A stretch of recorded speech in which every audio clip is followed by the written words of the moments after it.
안녕하십니까. 오늘 정통 교부시대 교회사 니케아 이후의 교회사 주후 325년 니케아 공의에서부터 주 430년 성 어거스틴의 소천까지의 역사입니다. 두 번째 시간 장로교회 정치의 몰락과 공예배와 종교 간섭에 대해 살펴봅니다. 첫 번째 주제 장로교회 정치 제도의 몰락입니다.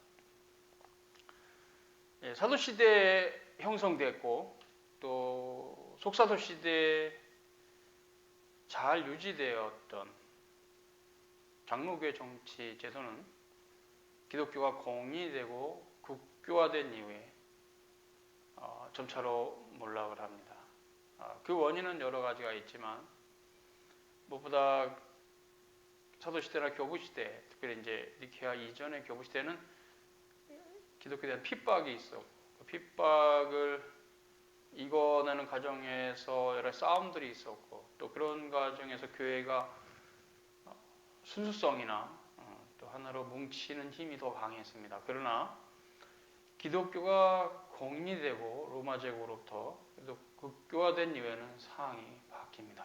즉 기독교인이 된다는 것은 세상적으로도 유명한 사람, 또 유력한 사람, 또 세상이 보기에 흠모할 만한 그런 사람이 되는 것이었기 때문에 기독교는 점차적으로 세력화되고 점차적으로 로마 제국 내에서 세속화되어 갔다 할 수 있죠. 그 세상에서부터 얻어먹을 것들이 많아지면서 교회는 점차적으로 몰락의 길을 갑니다. 그래서 니케아 종교회의나 칼키톤 종교회의는 거룩한 보편교회가 공적으로 선포한 신조를 결정했던 매우 중요한 회의가 있는 그 시대의 기간이지만 그럼에도 불구하고 또 그 기간이 바로 그 이후에 중세 로마 카톨릭으로 나아가는 여러 가지 부패한 요소들이 세속화 요소들이 시작되는 시작점이기도 합니다. 그러니까 니케아 공의회의 회의의 결과 니케아 신조가 나오고 니케아 콘스탄티노플 공의에서 니케아 콘스탄티노플 신조가 나오고 칼케돈 공의에서 칼케돈 신조가 나온 것은 매우 귀한 것입니다. 그러나 그것은 그 이전 시대의 어떤 신학적인 어떤 여러 배경들이 집약돼서 결론을 도출한 것이지 그 이전의 시대와 무관하게 뿔뚝 튀어나온 게 아닙니다. 그래서 니케아 공의의 결정과 칼케돈 공의의 결정 모두 다 사도시대와 속사도시대 교부, 정통 교부 시대의 교회사의 진리에 있어서 그런 형태로 고백이 되게 한 열매였다 이렇게 우리는 볼 수 있어요. 그렇기 때문에 이 시대가 비로소 뭐 이런 결정을 낸 것이다 라고 볼 수 없고 긴 역사 가운데 이미 확고하게 교회 안에 보편 신학으로 자리 잡은 것이 니케아 공의회와 칼케돈 공의회를 통해서 정통 신학으로 이렇게 공식화된 과정에 불과합니다. 또 하나님 섭리 가운데 그런 것들이 필요했고 또 그러나 또 그것도 하나님 섭리겠지만 교회 몰락도 어느 정도 또 그렇게 나아가는 형태가 있었어요. 그때 무엇보다 이 오늘 주제와 관련해서는 장로교 정치 제도의 몰락은 굉장히 심각한 교회 부패를 이루는데 일조합니다. 왜냐하면 이런 제도적인 몰락은 교회 본질의 몰락을 의미하는 것이며 이런 제도적인 몰락을 그대로 방치하고 개선이 되지 않을 때는 반드시 거기에는 인간적인 힘이 작용하고 그것은 결국 사람들이 보기 좋은 형태로 제도가 나아가게 되어 있는데 그것이 이제 장로 정치 제도, 즉 사도시대부터 유래되었던 그런 상당히 성경적이고 객관적인 장로교 정치 제도의 몰락을 인하여서 감독교회로 간다는 거죠.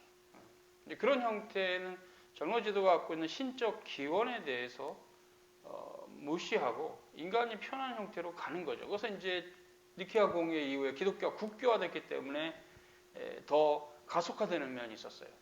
그 이전에 교부 시대에도 그런 요소들이 조금씩 드러났다 해도 그것이 그렇게 크게 드러나지 않는 시대였는데, 이제 기독교가 국교화되면 고위 성직자 제도가 더 공고하게 되고 교회 안에 빈익빈 부익부가 성행하게 되고, 그래서 고위 성직자들은 잘 먹고 잘 살고, 또 못 사는 성직자들은 뭐 이렇게 수도원에서 뭐 독신을 살다가 죽어가는 이런 형태로 해서 굉장히 성직자 계급화가 계속 가속화되고, 그리고 그것이 나중에 이제 사제주의로 가는 이런 비참한 역사가 장로제도의 몰락으로부터 오게 됩니다. 그렇기 때문에 니케아 이후의 교회사에서 장로 정치 제도의 몰락을 살피는 것은 중요합니다. 교회가 근원적으로 파기되어 갈 때는 그 제도가 망가져요. 올바른 제도, 성경적인 제도에서 비성경적인 제도로 인간의 편리성을 따서 계속 시프트 됩니다. 그것이 후대에 드러난 감독 교회 정치 제도입니다. 하나님의 말씀과 치리를 통해서 교회가 다스려지지 않고 그 치리 위에 서 있는 어떤 사람, 인물, 고위성직자, 뭐 극단적으로 얘기하면 종교의 독재자, 뭐 이렇게 얘기할 수 있죠. 폭군이죠. 종교에 있어서 폭군입니다. 이런 형태의 제도로 나가는 게 감독교회죠.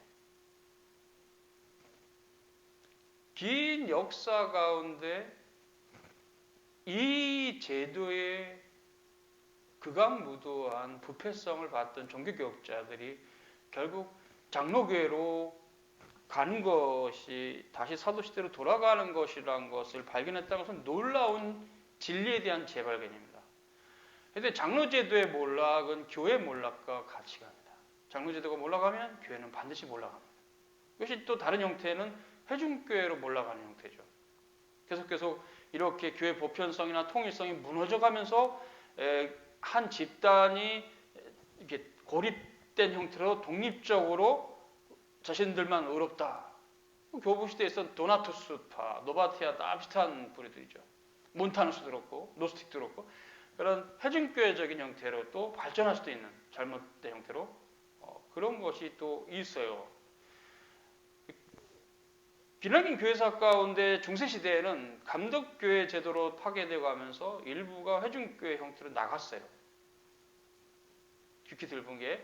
그리고 이제 대부분의 신실한 교인들은 거룩한 보편교회, 뭐 그 당시 로마 가톨릭 교회겠죠. 그 안에서 믿음 안에서 큰 고통 가운데 신음하고 살았겠죠.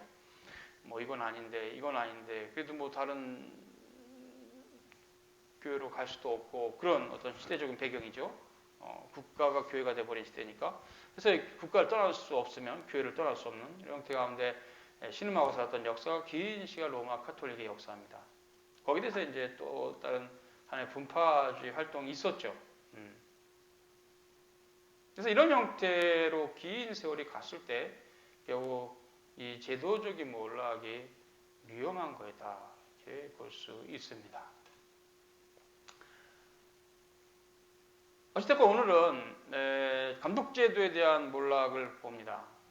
그래서 종교개혁이 있게 되는데 우리 시대에는 오히려 이제 반대로 또 극단적으로 간 것은 교회 보편성이 파괴되면서 회중교회적인 교회로 발달돼 버렸어요. 개신교는 프로테스탄트는 그런 쪽으로 발달이 돼가지고 교회의 거룩성과 보편성에 대한 인식이 없어요. 신자들이 그냥 눈에 보이는 지교회, 파티클러 처치인데 지교회인데 그냥 그거 하나로 족하다는 식이죠. 아무튼 신자들은 지교회 아래 있기 때문에 다른 교회 관심 없어요. 그럴 수 있어요. 그러면 성직자들만이라도 거룩한 보편교회에 대한 올바른 이해를 가지고 이웃 교회와 함께 주님의 교회를 세워가면서 장로정치로 갈 거 생각해야 되는데 뭐 성직자들도 똑같죠. 똑같죠. 그 바탕에서 자란 자들로서 회중교회밖에는 배운 적이 없으므로 다들 이렇게 회중교회적인 사고가 우리 시대는 프로테스탄트는 강하게 대두된 것도 교회 몰락입니다. 장로정치제도의 몰락은 어떤 형태건 이쪽은 저쪽은 똑같아요. 이쪽 저쪽 다 똑같아요. 교회 몰락의 그게 무너짐의 붕괴의 조짐입니다. 장로정치제도가 몰락하면 교회는 몰락하게 돼 있어요. 치례가 망가지고 그러니까 치례 의미 없죠. 이렇게 다 망가집니다. 그렇게 되면 교회가 신자들의 신앙도 다 망가집니다. 어쨌든 이제 우리는 뭐 이쪽 극단의 시대는 후대에 나타난 거고 저쪽 극단, 감독교회로 가는 전체 교회가 이런 극단의 첫 발걸음이 되었던, 좋지 않은 발걸음이 되었던, 이탈이 되었던 그 역사를 봅니다. 사도시대부터 거룩한 보편교의 정치제도로서 장로 정치제도는 기독교가 공인된 이후부터 서서히 근원적으로 무너지기 시작했습니다. 기독교가 공인되지 않았던 시대에는, 국교화가 되지 않았던 시대에는 교회 정치제도가 계속 장로 정치로 유지됐어요. 물론 조금씩 얕은 편리성의 관점에서 감독 정치로 전환되는 부분이 있었다 해도 그래도 건전했어요. 그런데 콘스탄티누스 1세 이후에 기독교가 로마 제국의 중요한 종교가 된 이후부터 로마 제국의 황실과 고위성직자들의 어떤 친분 관계로 인해서 또 그런 고위성직자 그룹이 생겼어요.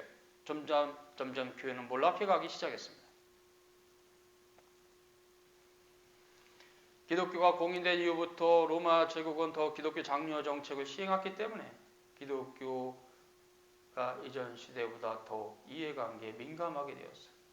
기독교가 더욱 이해관계에서 민감하게 되면 각 세력들이 첨예하게 대립이 되고 효과적으로 각 세력 간의 다툼을 하기 위해서도 서열화가 필수적이 되게 돼 있어요. 그래서 교회 정치가 감독 정치로 더 견고하게 형성되어 갈 수밖에 없었어요.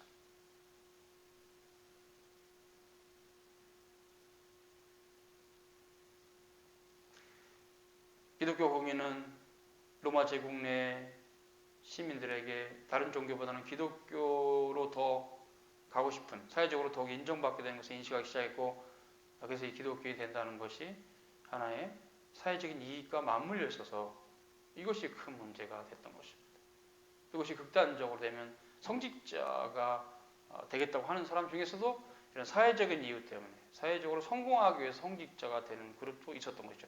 그들이 이제 수단과 방법을 가리지 않고 고위성직자의 반열에 오르기 시작하면 이제 교회는 더 곤두박질 치는 거죠. 그쯤 되면 로마 제국 내에서 귀족과 같은 대접 받았습니다.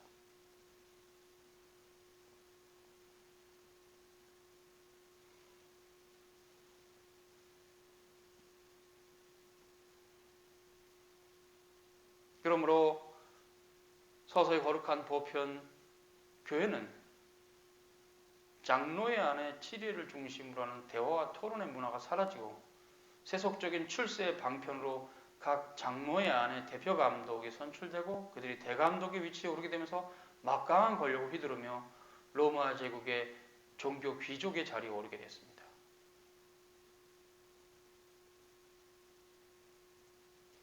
그러므로 정통교부 시대 초기에 치리를 중심으로 대화와 토론을 통해서 거룩한 보편교회 안건들이 결정되었다면 기독교가 국교화된 이후에는 거룩한 보편교회가 더 감독교회화되어서 치리 안에 높은 위치를 차지한 감독들 혹은 대감독들이 일방적으로 지시하거나 감독하는 형태로 장로교회가 몰락을 했습니다. 이런 것은 치리의 업무 처리에는 효율성을 높일 수 있으나 교회 정치 제도는 근본적으로 비성경적으로 가는 위험성이 있었던데 그 시대의 교회들이 점점 조금씩 그렇게 갔어요.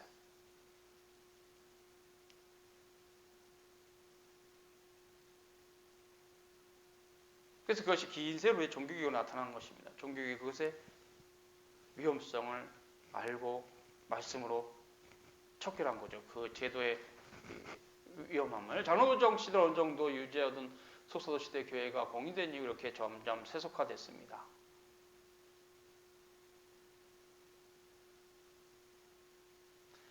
기독교가 공인된 이후에는 갑작스럽게 교세가 확장됐어요. 기독교가 공인되기 전에는 기독교인이 된다는 것은 목숨도 걸어야 될 정도로 위험한 일이에요. 쉽지가 않아요. 주의를 지킨다는 게 만만한 일이 아니에요. 그러나 기독교가 국교화되고 로마 황제조차 장려하는 이런 문화가 된 다음부터는 기독교가 되는 게 사회적으로 이익이 있어요. 그러니까 이 이해관계 관련해서 완전히 상황이 180도 전환되면서 확장 형태가 더 빠르게 된 거죠. 교세 확장이. 목회자의 사역지가 급속히 늘어납니다. 왜냐하면 교세가 많아지니까 그 거기를 치리해야 될 목회자가 필요하니까 성직자 후보생에 대한 이런 이렇게 길이 더 많이 열리고 더 많은 성직자 후보생을 필요로 했고, 이것이 성직자 후보생에 대한 교육이 느슨해졌으며, 나치안주스 그레고리우스는 많은 성직자들이 이렇다 할 교육도 받지 못한 채 성직자 되어서 가장 신성해야 될 직분이 조롱거리가 되었다고 개탄했습니다. 그러니까 기본적인 교육도 받지 못하고 성직자가 된 거죠. 뭐 군대 전쟁이 났는데 우리나라 6.25 사변에 철저히 교육시킬 시간이 없으므로 지금 당장 전방에 투입해야 되니까 그냥 뭐 한 하루 이틀, 뭐 일주일 훈련시켜 보내는 형태. 그럼 뭐 어떤 그 당시 몇 시간 버텨도 그게 훈련이 안 된 군인은 바로바로 그냥 총알 바지로 죽죠. 뭐 그런 거랑 비슷하게 이해할 수 있을까요? 너무나 많은 그 교세 확장으로 인해서 빨리 성직자를 이렇게 보내줘야 되는 상황 가운데 나타난 문제는 후대의 교회가 다 짊어졌죠. 중세 교회가 이제 성직자, 사제 계급화되고 이런 형태가 다 그런 연유로 된 것인데, 그때 그것이 이제 이렇게 계속 수도원에 가고 이렇게 하고 모든 성직을 다 장로직이나 집사직도 다 카톨릭에서는 성직으로 분리해서 이제 평신도와 성직자, 클레어지맨과 레이맨으로 딱 나눠서 이렇게 이분법적으로 교회를 이끌어가 버린 아쉬운 역사가 있게 된 것이죠. 종교개혁은 거기로부터 일반 신자들에게 성직의 그 길을 열은 것이 이제 치리장로와 안수집사 제도입니다. 그것이 바로 일반 신자들 중에 신실한 자를 치리장로와 안수집사로 선임해서 교회가 선출해서 같이 성직자들과 함께 교회를 이끌어가는 거룩한 보편교회로 회복이 된 것이죠. 종교개혁 역사는 여러 면에서 참 우리가 다시 봐야 될 게 많은데 좀 아쉽죠. 많이 안 보니까 종교개혁 역사에 대해서 관심도 없고. 세 번째, 공예배와 종교 간섭에 대한 것입니다.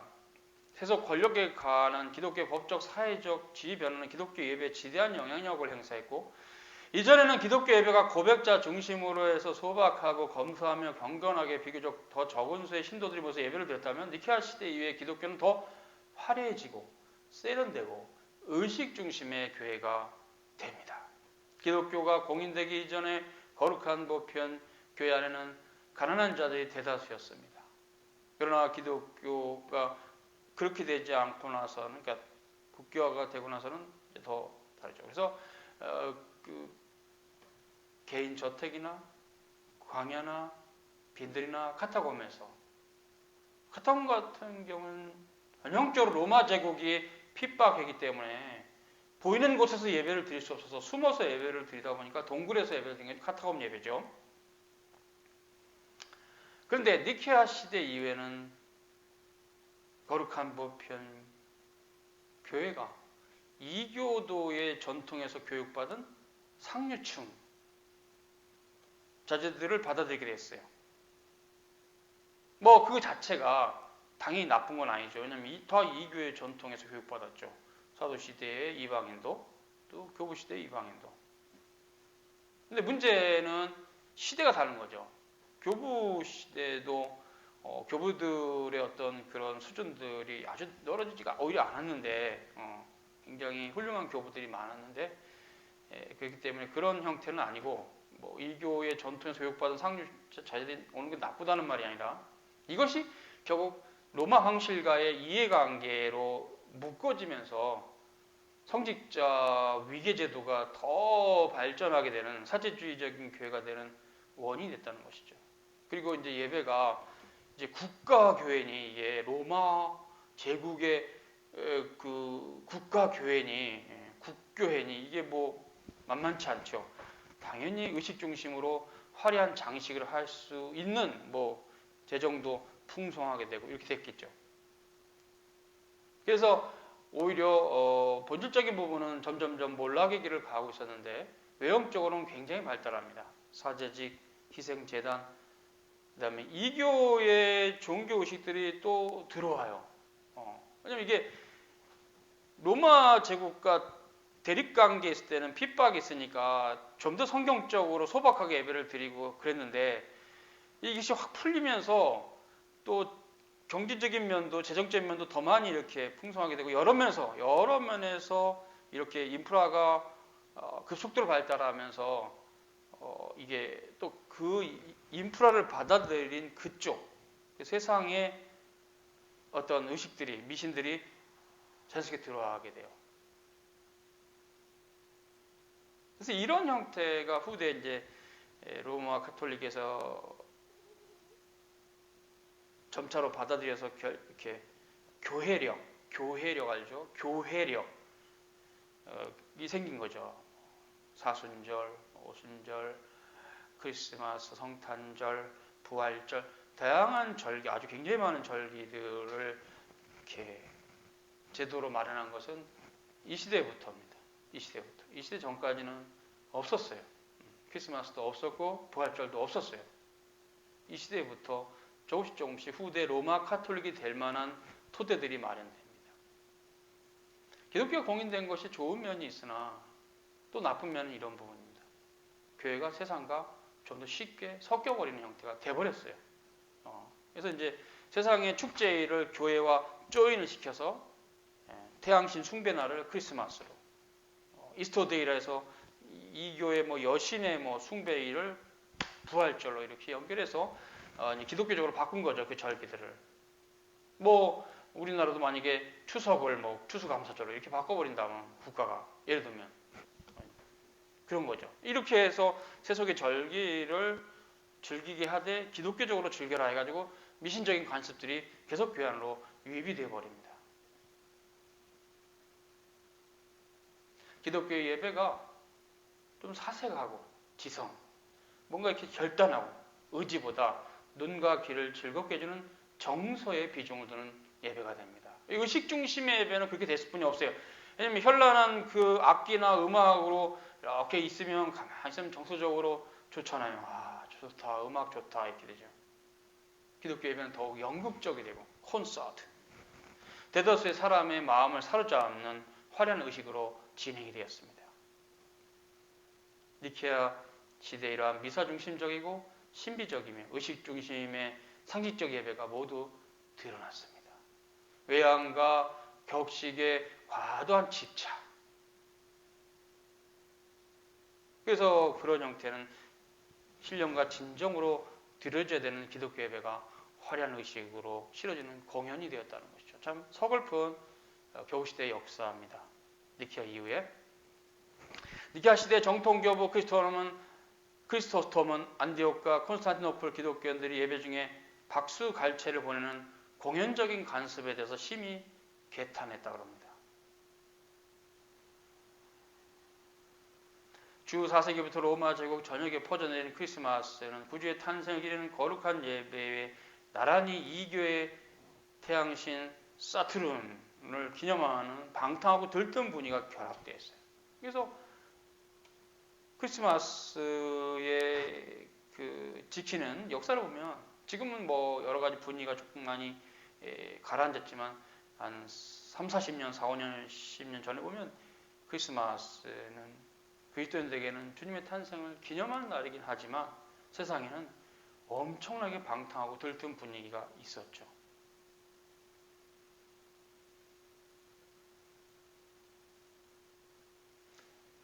이런 부분들이 결국 니케아 시대, 즉 기독교 공인, 국교화 이후에 나타난 교회 부패의 현실입니다.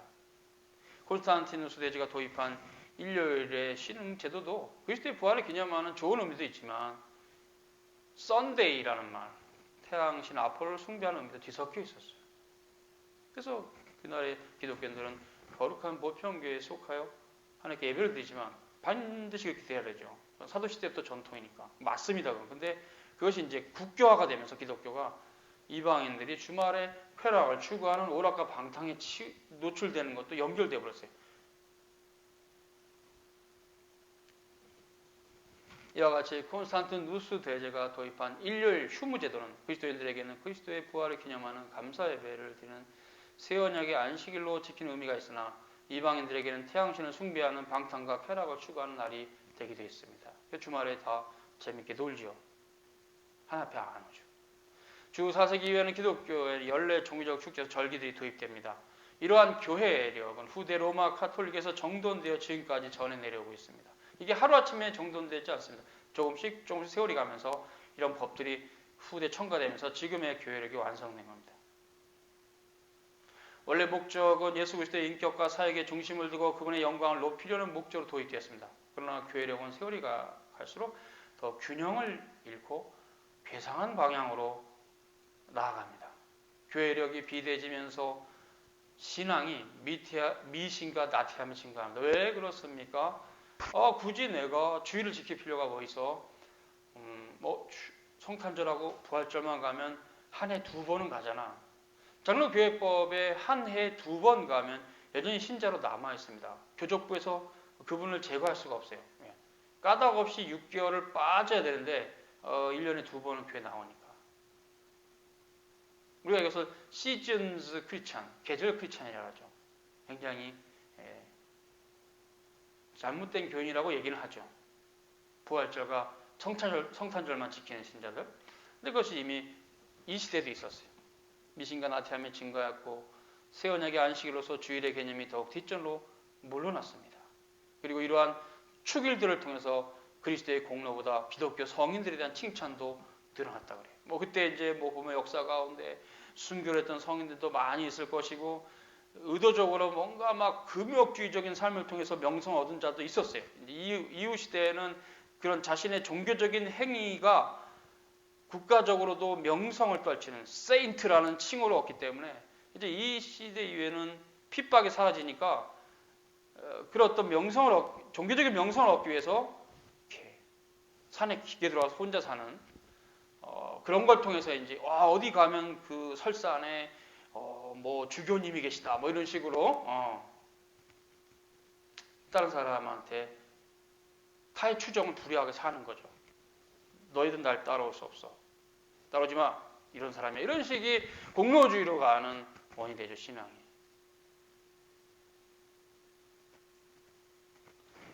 그래서 이제 이렇게 기독교가 전반적으로 종교 제도에 있어서도 사도시대의 교회 전통, 장로 정치 제도가 올라가는 그런 사도시대부터 있었던 그런 치리 중심의 교회 형태에서 감독 중심의 교회로 몰락가고 공예배와 종교 관습도 좀 더 소박하고 경건한 예배에서 굉장히 화려하고 의식 중심이 되면서 또 그러다 보니까 당연히 성직자들도 계급화되고 고위 성직자가 생기고 고위 성직자는 로마 황실과 연결돼서 권력자가 되고 이런 형태로 교회가 몰락해가는 현실. 또 교회력은 불필요하게 오히려 교인들을 미신과 나태로 이끄는 신앙이 이런 형태가 있었다. 그래서 이미 니케아 이후서부터 어거틴이 마지막 돌아가시는 그 역사, 주 430년 그때까지 그 이후에 로마 카톨릭으로 갈 수 있을 만한 많은